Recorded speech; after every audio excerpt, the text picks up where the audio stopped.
Hello everybody. I recently had some questions regarding how Hurricane Irma impacted us, and I have to say that it really hasn't impacted me at all.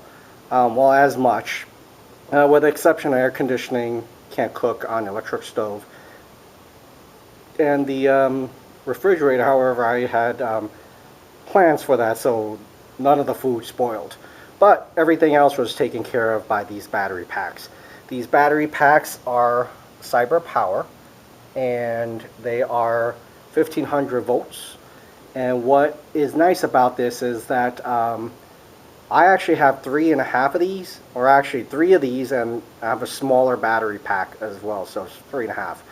But one of these things, the one on the left-hand side, was used to power a energy efficient light bulb for about 8.5 hours, and the one on the right was used to power my Wi-Fi. And just so you know, during that time, Comcast was not down at all. They were up. The only issue was that if you didn't have electricity, you would have no Wi-Fi. So this was actually used, and it actually powered my Wi-Fi system for about 6.5 hours. And the third one that I've actually and I actually used was to power really charging of the cell phone, just to make sure I'm ready or have the ability to contact people. And I've also used that to power a very small microwave.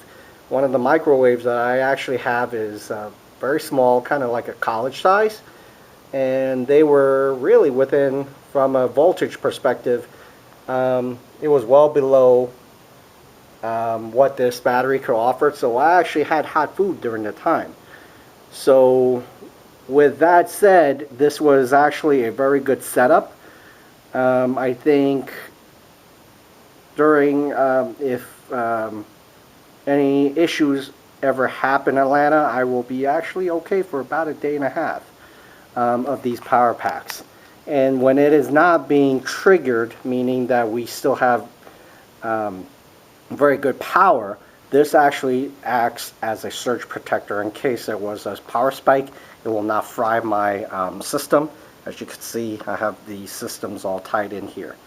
And when it is triggered, this actually kicks in simultaneously without a loss of electricity. Just to give you an idea, we had a power outage for about an hour a few months ago because they were building a lot of buildings here, and they kind of blew something, I guess a transformer, and this actually kicked in. I was able to continue to work at home, and the Wi-Fi really kicked off with no issues. Really, that's it. And this is a very useful thing to have. So now you know what to expect and how long they last. So hopefully that helps. Just so you know, it depends on your power usage. The more you use it, the more faster it drains. So it is really up to the individual what you plug in. So since you know that, good luck, and hope this really does help you with your future planning.